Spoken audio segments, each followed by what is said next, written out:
Millet Marvels, changing the way world eats by Tenali Double Horse.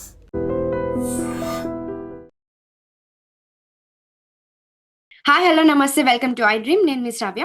మనతో పాటు ఇప్పుడు ఉన్నారు GTA founder and chairman Vishweshwar Reddy గారు. నమస్తే సార్. నమస్తే అమ్మా. ఎలా ఉన్నారు? బాగున్నాం. How are you? I'm too good sir. Latest గా చాలా అప్డేట్స్ వస్తున్నాయి ట్రంప్ ద్వారా మనకి. ఇప్పుడు ఏంటి అంటే H1B visa versus Indian education అనేది ఎలా ఉంది అంటే, ఇక్కడ చదువుకున్న వాళ్ళు ఇక్కడ ఇన్వెస్ట్ చేసుకొని ఇక్కడ బాగా డెవలప్ అయ్యి అక్కడికి వెళ్ళడం బెటరా, అక్కడ జాబ్స్ ట్రై చేయడం బెటరా, లేకపోతే అక్కడే ఇక్కడ నుంచి అంటే ఇక్కడ ఎడ్యుకేషన్ బాగానే ఉంది అక్కడికి వెళ్ళి చదువుకోవడం బెటర్ అంటారా? ఇన్వెస్ట్మెంట్ బెటరా, వైజ్ వేస్ట్? ఇన్వెస్ట్మెంట్ గానే సో చెప్తాను. బేసికల్ ఏంటి అమ్మా, ఇది H1B ప్రోగ్రామ్ అనేది ఇక్కడ authorization to work in the country for non immigrants. Any country folks America రావడానికి any sector, not only technology sector, వాళ్ళు ఏ మెడికల్ సెక్టర్ కానివ్వండి, ఫైనాన్స్ సెక్టర్ కానివ్వండి, ఎనీ సెక్టర్ వచ్చే వాళ్ళు ఇక్కడికి ఒక ప్రోగ్రామ్ ఉంటుంది, దాన్ని H1B ప్రోగ్రామ్ అంటారు. అది కూడా global programme. H1B also global programme. Worldwide అన్ని కంట్రీస్ నుంచి వచ్చి పనిచేస్తుంటారు ఇక్కడ.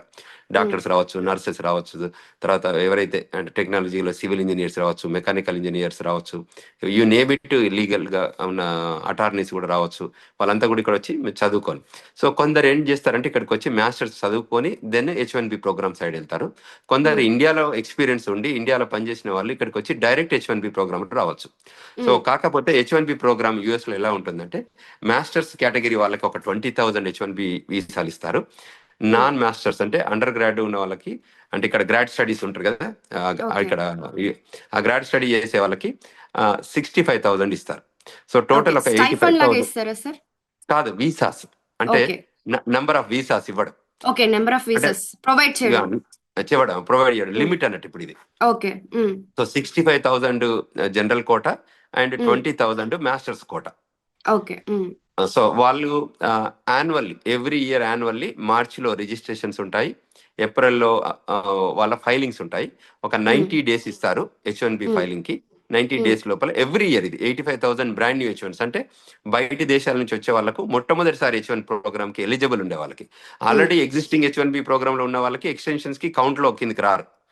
ఈ క్యాప్ కౌంట్ అంటారు, దీని కౌంట్ కిందకి రారు. So they can apply extensions unlimited. So ఇక్కడ ఏంటంటే స్పెసిఫిక్ గా దీనిలాగా కాకుండా, అంటే 140 అప్రూవ్ అయితే చేయడానికి ఆస్కారం ఎక్కువ ఉంటుంది. అది అన్లిమిటెడ్ అంటే టోటల్ అన్లిమిటెడ్ కాకుండా. సో 3 years చొప్పున వాళ్ళకి ఎక్స్టెన్షన్స్ ఉంటాయి. ఇక్కడ ఇది ఏంటంటే ఈ కొత్త ప్రోగ్రామ్ H1B ప్రోగ్రాంలో వచ్చే వాళ్ళకి ఇంకా అంటే అమెరికా ఇంకా వెల్కమ్ చెప్తుంది. సో ఇప్పుడు కొన్ని కార్పొరేషన్స్ కొన్ని ఇష్యూస్ ఉన్నా కూడా, సో H1B ప్రోగ్రామ్ ఉంది. H1B ప్రోగ్రామ్ లో ఇండియన్స్ పార్టిసిపేషన్ కూడా బాగుంది.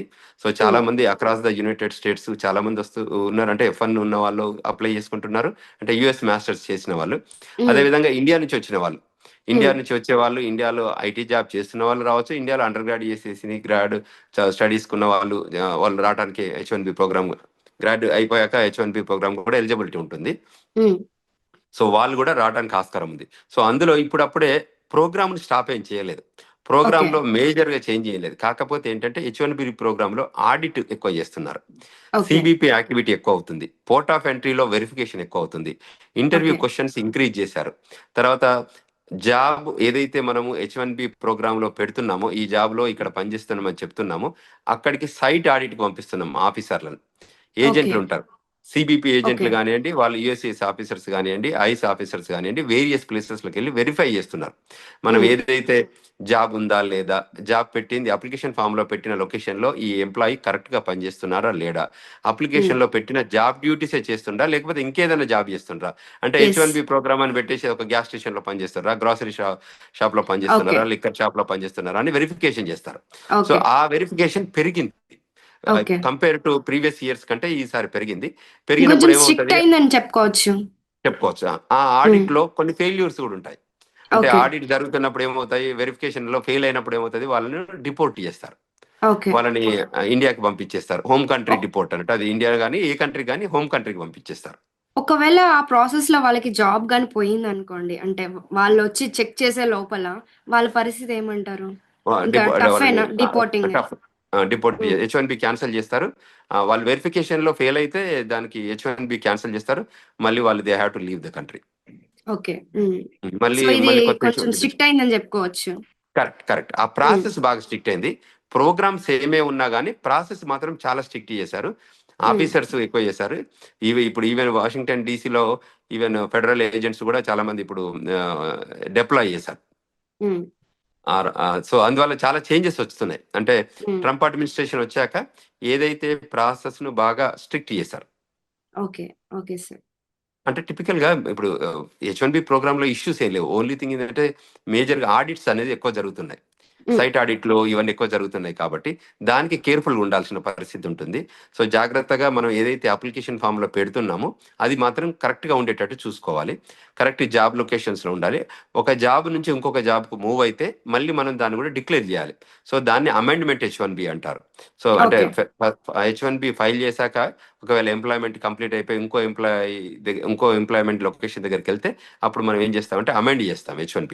సో అమెండ్మెంట్ H1B అనేది కూడా జరగాలి.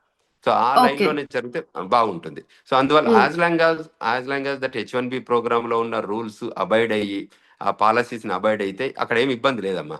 Only thing if violate the H1B programmes then there is an issue. ఆ అదే ఇష్యూస్ ఫేక్ చేస్తేనే ప్రాబ్లం అవుతుంది, లేకపోతే ఏం ప్రాబ్లం ఉండదు.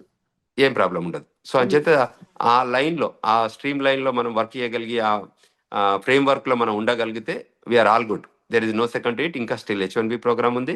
ఇంకా జనాలు వస్తున్నారు. H1B ఫైల్ చేస్తున్నాము, మళ్ళీ H1 ఎక్స్టెన్షన్ ఫైల్ చేస్తున్నాము, అమెండ్మెంట్స్ ఫైల్ చేస్తున్నాము, ట్రాన్స్ఫర్స్ ఫైల్ చేస్తున్నాము. సో మన ఇమిగ్రేషన్ లా ఆఫీస్ ద్వారా కూడా మనం చాలా కేసెస్ ఫైల్ చేస్తుంటాం దీని గురించి. సో నా మెయిన్ క్వశ్చన్ ఏంటంటే వైజ్ ఇన్వెస్ట్మెంట్ ఉందా లేదా అని అడిగాను. తప్పకుండా ఇట్స్ వైజ్ ఇన్వెస్ట్మెంట్. ఇండియా తప్పకుండా ఇండియా నుంచి ఇక్కడికి తప్పకుండా రావాలి. ఎక్స్పీరియన్స్ కావాలి, గ్లోబల్ మార్కెట్ తెలుసుకోవాలి, కొత్త ఎక్స్పీరియన్సెస్ వస్తాయి, ఎక్స్పోజర్ వస్తుంది, తర్వాత కార్పొరేషన్ లో కూడా మెచ్యూరిటీ ఎక్కువ ఉంటుంది. తర్వాత అది తెలుసుకొని మళ్ళీ మనం you can go back to India any time. So it is only non immigrant program. It is not a permanent residency. So it's a non immigrant. H1B is a temporary worker. So temporary worker so అంచేత వాళ్ళు అది చేయడానికి ఇబ్బంది ఏం లేదు. అంటే ఒకవేళ వాళ్ళ నీడ్స్ ఉన్నాయి, మళ్ళీ హోమ్ కంట్రీకి వెళ్ళాలి, తర్వాత మనం ఇది ఏదైతే బ్రెయిన్ గెయిన్ అంటారు. సో మనం ఇక్కడికి వచ్చి గెయిన్ చేసుకొని మళ్ళీ మనం రివర్స్ వెళ్ళిపోయి మళ్ళీ అక్కడ మనం యూటిలైజ్ చేసుకోవచ్చు ఆ స్కిల్ ని, నాలెడ్జ్ ని, ఎక్స్పీరియన్సెస్ ని. సో అందుకోసం ఏంటంటే నా world is becoming global village కదమ్మా. So there is opportunity to come to the United States, experience life style, experience the employment opportunities.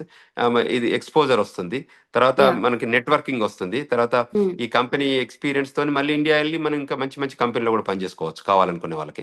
లేదు ఇక్కడే ఉండి మేము సెటిల్ అవుతాము, గ్రీన్ కార్డు తీసుకుంటాము, యుఎస్ సిటిజన్స్ అవుతామంటే అది still that programme still there. ఆ లైన్ లో కూడా వాళ్ళు ఇంకా స్టిల్ ముందుకు వెళ్ళడానికి ఆస్కారం ఉంది.